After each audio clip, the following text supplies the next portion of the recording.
Salute, salute, salute. Bow, boxing, nocturnal thoughts coming at you with a real quick video that I'm gonna get out the way. Just listen to Devin Haney on the Boxing Voice. Him and his dad converted to Islam. So being a Muslim, he doesn't believe in curses. You know how everybody was talking about the belts were a curse in that division. Now, I do have a question. Is it all the belts that was a curse, or was it just a franchise belt that was a curse?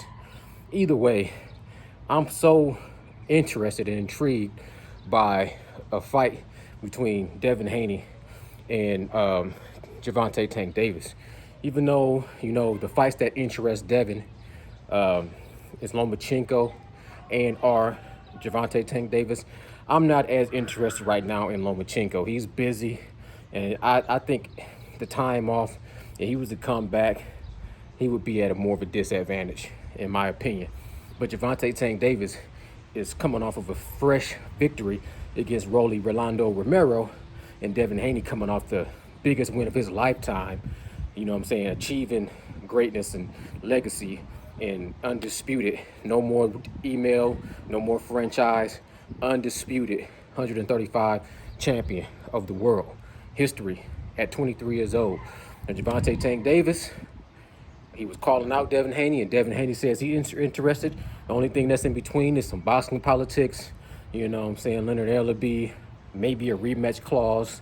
And I can see so many things interfering with this fight.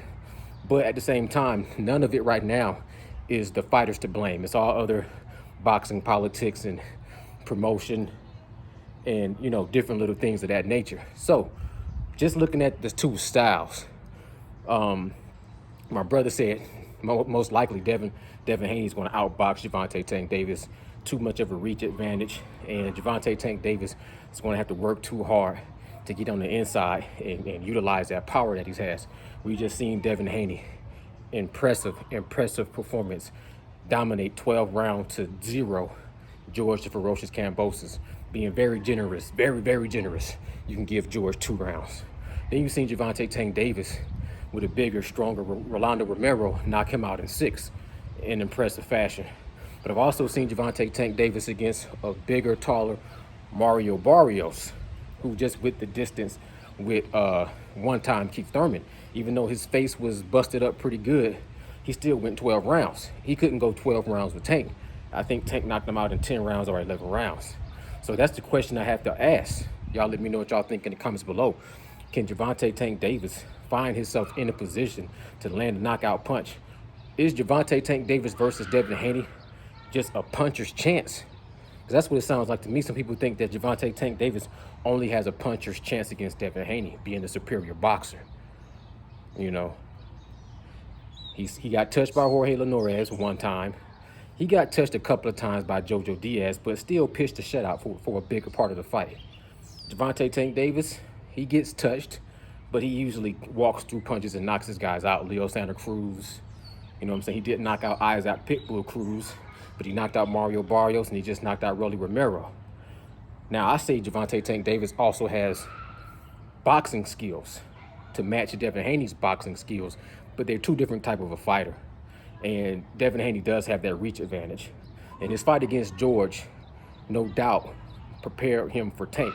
Maybe not the power of Tank, but the pressure. Being in hostile territory against George Kambosos, that kind of lets me know his mental fortitude. Gervonta Tank Davis, I would love to see what he would do in hostile territory in somebody else's backyard with the odds are stacked against him. He's not the favorite. He's not the crowd. The audience didn't come to see him perform. Maybe they're booing him. Maybe they're taunting him. Maybe they're calling him, Cabbage Patch Kid and calling him midget and things like that. No doubt he can rise up to the occasion. He's really matured over the years. But the style of Gervonta Tank Davis, is it a bad matchup for Devin Haney? Will Devin Haney just outbox him, 8-4, 9-3, 10-2? Does Gervonta Tank Davis, can he outbox Devin Haney? Or will he just be relying on the puncher's chance to land one big punch? See, I think Gervonta Tank Davis, it depends on the game plan. To me, it really depends on the game plan of the coaches in the corners, because I think Gervonta Tank Davis really had to break down Devin Haney, meaning he's going to have to do more like Canelo. He says he has more skills than Canelo, Contender Regime Boxing agrees. I sort of agree that he has, you know, if not even, but a good amount of skills as Canelo.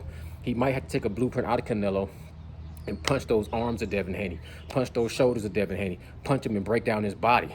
He can't just look for one punch against Devin Haney, or he's going to reduce his chances to just one punch knockout, in which I don't think he will succeed against somebody as elusive as Devin Haney. But Devin Haney is not going to be able to just, you know what I'm saying, run on his back foot. But of course, he can't just come in there and walk through. It's a different fight for Devin Haney as well. I don't think he's fought anyone with the power of Tank Davis, in my opinion. Jojo Diaz has some power, but he's nowhere near as explosive and powerful as Gervonta Tank Davis. So those are just questions that I'm asking myself. You know what I'm saying? Because it's a 50-50 fight, but I lean towards Tank. But at the same time, I got to give a lot of credit to Devin Haney. And I got to look at Devin Haney more closer now, because he's, you know what I'm saying, risen up a couple of levels with this newest victory. More confident. He has the belts. He has better leverage. He's winning somebody else's backyard. He faced different adversities. You know, didn't have his dad for the majority of the time when he was over in the hostile territories. He's growing up. He's showing so much wisdom in his youth. Gervonta Tank Davis also is coming into his more wisdom, more mature self. It'd be a great fight. I think it's the next fight that I want to see, besides Errol Spence and Terrence Bud Crawford. So y'all let me know what y'all think in the comments below. Is it a puncher's chance for Gervonta Tank Davis? Is Devin Haney going to outbox him? Or does Gervonta Tank Davis break down? Or does Devin Haney go into another gear? Because he said going against George Kambosos, he only fought in one gear and dominated the whole 12 rounds. What if Devin Haney can go into another gear, 2 or 3 more gears, turn it up on Gervonta Tank Davis and completely outbox him? I don't know what will happen. Y'all let me know what y'all think in the comments below. Hopefully we start hearing more rumors about this fight manifesting, you know what I'm saying, this time next year. It's Boxing Nocturnal Thoughts. I salute y'all. I'm gone. Peace. Bow.